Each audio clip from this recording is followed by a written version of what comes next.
자, 친구들 안녕하십니까? 오늘은 15차시고요. 국제관계와 대외교류 두 번째 시간입니다. 오늘 시간에는 뭐 조선의 대외관계에 대해서 살펴보겠는데 여기까지가 이제 여러분들의 어, 그 1차 지필평가 시험 범위가 되겠습니다. 우리 조선 전기와 관련된 내용, 그리고 조선 후기, 임진왜란 이후에 일어난 어떤 외교적인 이런 내용 같이 한번 살펴보도록 하겠습니다. 전 시간에 이제 국제관계가 굉장히 복습의 의미가 강했다면, 이번 시간도 마찬가지로 좀 새로운 내용이 많지는 않습니다. 그래서 여러분들 간단하게 정리할 수 있는 그런 파트다라고 보시면 되겠습니다. 자, 조선 전기에는 기본적인 외교 정책이 조선은 4대 교린 정책이었어요. 그래서 우리나라보다 센 명나라는 뭐 섬기고, 그죠? 황제의 나라로.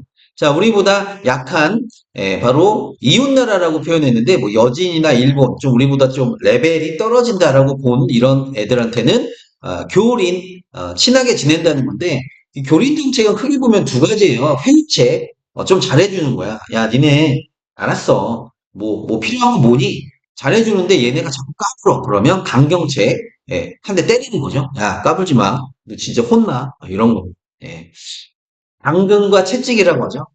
자, 명나라에 대한 4대 외교는 이런 겁니다. 자, 이 명나라하고 처음에 이제 그 사이가 안 좋았어요. 우리가 그래서 요동정벌 막 이성계가 가고 그러다가 물론 위화도 회군으로 유턴해가지고 조선을 건국했지만 어, 바로 태조 이성계의 아들인 태종 이방원 때 명나라의 책봉을 받으면서 명나라하고 관계가 다시 좋아집니다. 그래서 이때부터 명나라의 연호를 황제만이 사용할 수 있는 거죠. 연호라고 하는 것.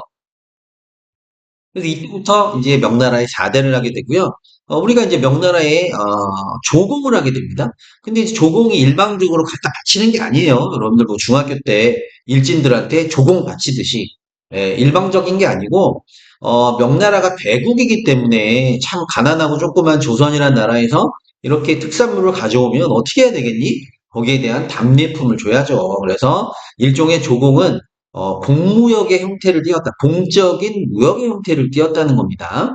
자, 여진은 이제 우리보다 좀 떨어지잖아요. 일본하고. 그래서 회유책, 강경책, 당근과 채찍을 병행했다. 자, 여진에 대한 회유책은, 당근은 뭐가 있냐? 귀순을 장려해요. 야, 니네 거기 날씨 추운데 일로 와. 내가 뭐 약간 살게 해줄게. 집도 주고 뭐 이렇게. 자, 그리고 국경에서 무역을 허용합니다. 그래서 야, 니네 야, 뭐 필요한 거 없다고 막 훔치지 말고 니네 뭐 저기 뭐 사냥해가지고 가죽 같은 거 갖고 와. 그러면 우리 바꾸자 해가지고 무역소라고 하는 걸 설치하게 돼요. 근데 얘는 자꾸 넘어와서 이제 민가를 막 약탈하고 이러니까 세종대왕이 최윤덕, 김종서를 보내서 사군육진을 개척했다. 사군육진이 바로 여기입니다. 압록강과 두만강의 요 땅을 뺏은 거야. 그래서 지금 현재의 국경선이 확정이 된 거죠. 세종대왕께서. 자, 여기 원래 우리가 안 살았잖아. 그래서 어떻게 했느냐. 여기가 우리 땅이 되려면 우리나라 사람이 살아야 되니까 삼남지방, 여기 보이지는 않는데 삼남지방이 어디냐면 가장 우리나라에서 사람이 많이 살았던 충청도, 전라도, 경상도 지방이에요. 수도 서울의 남쪽 세 지역, 여기에 사람들을 이사시키는 3인 정책이라는 표현을 씁니다. 그걸 추진했다는 거고. 하지만 16세기 중반 이후에 여진족 애들이 이제 늘어나다 보니까 굉장히 조금 관리가 어려워졌다. 뭐 이런 내용. 자, 일본의 외국들이 이제 약탈을 막 했죠. 일본이 이때 당시에 일본도 막 건국시대에 막 대혼란기였기 때문에 정부가 통제가 안 되니까 먹고 살려고 일본 애들이 막 이렇게 막 넘어갔어요. 막 훔치고 막 그럽니다. 이때 세종대왕이 또 이중무를 보내서 스시마 섬을 토벌합니다. 니네 자꾸 이런 식으로 우리 뺏은 돈을 쓰지 해가지고 스시마를 토벌했다. 자, 선포를 개항한 이건 우리가 이제 전에 배웠었죠. 바로 부산포, 제포, 연포 세 개 항구를 개항해서 이게 바로 뭐야? 이게 당근 아니니? 이게 지금 여진한테 무역소를 설치해서 국경 무역을 활용한 거랑 똑같은 얘기입니다. 그러니까 니네들 자꾸 와서 도둑질하지 말고 여기서 거래를 해. 트레이드. 오케이? 그래서 제한된 범위에서 교육을 허용했는데 문제는 얘네가 삼포회란, 을묘회변 우리가 임진왜란 배울 때 그 전에 이제 일본 애들이 요런 걸 일으켰다라고 배웠었어요. 그래서 조선은 이제 얘네들을 진압을 한 다음에 교역량을 굉장히 제한했다는 겁니다. 약간 페널티를 주는 거죠. 그랬다는 거. 자, 이제 임진왜란 이후에는 어떻게 됐느냐? 임진왜란 이후 일본, 병자호란 이후 청 이렇게 나눠서 이제 외교관계를 보는 건데 이거 중요합니다. 잘 보셔야 돼요. 자, 에도 막부가 임진왜란 이후에 수립된 거는 다 아실 거예요. 바로 이 노쿠가와 이에야스 임진왜란 때 조선에 군대를 보내지 않은 피해를 입지 않은 노쿠가와 이에야스가 바로 에도 막부를 세웁니다. 그리고 나서 조선과 국교 재개를 희망해요.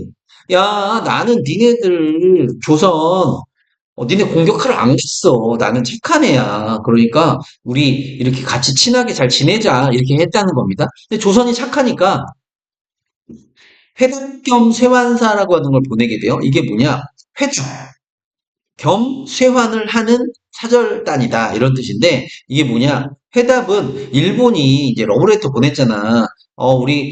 저기 우리랑 다시 친구하자라고 보낸 국서에 회답을 주는 동시에 쇄환, 임진왜란 때 우리 많은 기술자를 잡혀갔잖아요. 그 사람들을 데리고 오기 위한 그러한 사절단을 보내는데 이때 이걸 계기로 해서 국교가 재개됩니다. 그리고 나중에 이름이 너무 길죠? 통신사로 바뀌었다는 겁니다.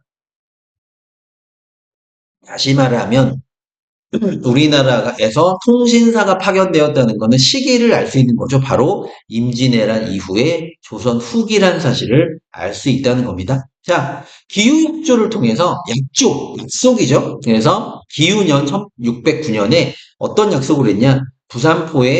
부산에 외관이라고 하는 걸 설치해서 제한된 무역을 지속적으로 허락해 주겠다라고 하는 약속을 했고요. 그 뒤로 통신사가 이제 정기적으로 파견됩니다. 쇼군이 바로 이 에도막부의 통치자인 쇼군이 뭔가 바뀌거나 이럴 때 축하한다는 명분으로 이제 사절단을 보낸다는 거예요. 그래서 일본은 조선이란 우리나라보다 조금 더 선진적인 나라에서 사절단이 이렇게 온다는 걸 선전하는 거죠.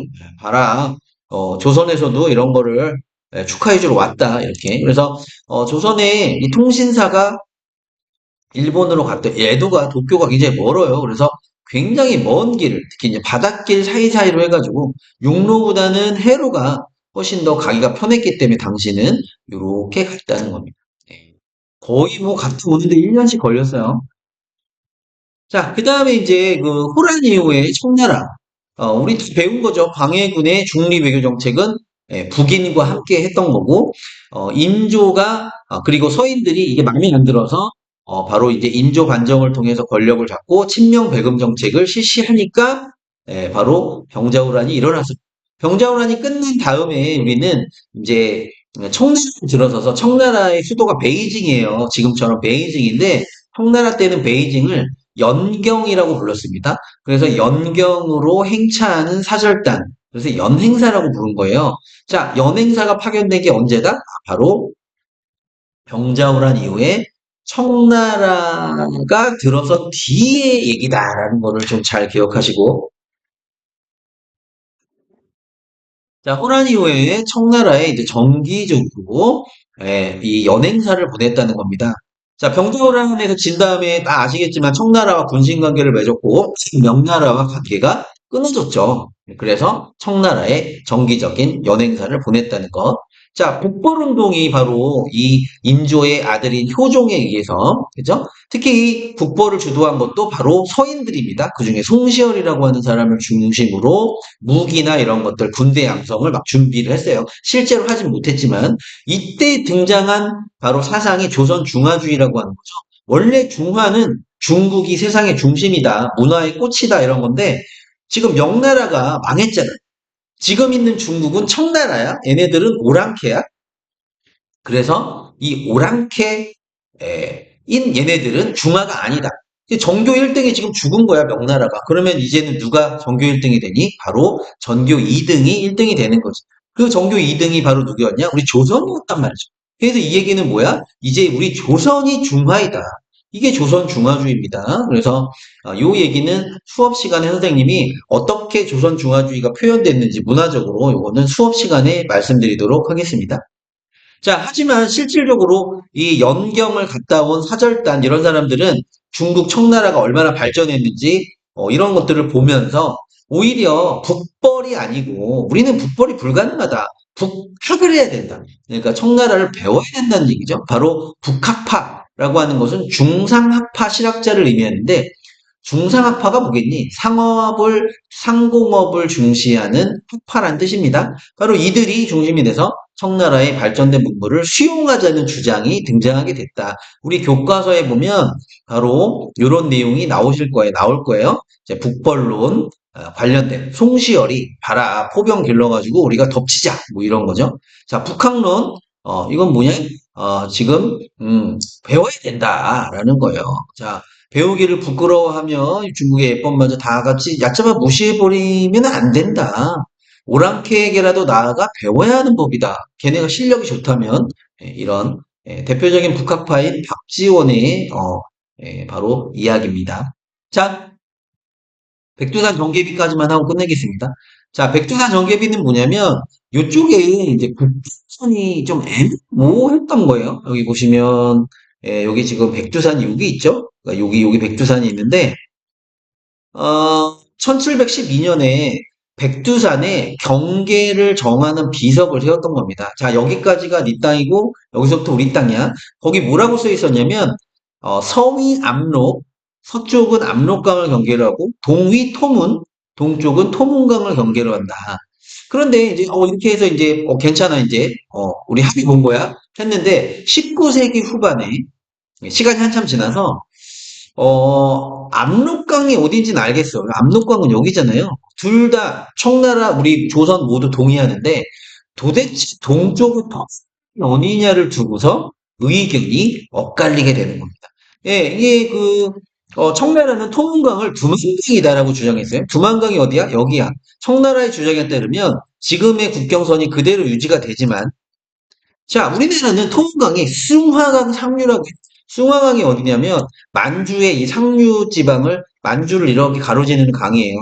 그러니까 이렇게 하면은 서쪽으로는 압록강이지만 동쪽으로는 토문강이다. 그러면 이렇게가 우리 땅이 되는 거지. 아시겠죠? 그래서 이 간도라고 하는 게 어디냐면 바로 이 땅이에요. 간도 여기. 그러니까 지금의 이제 만주 지역을 일컫는 말인데 어,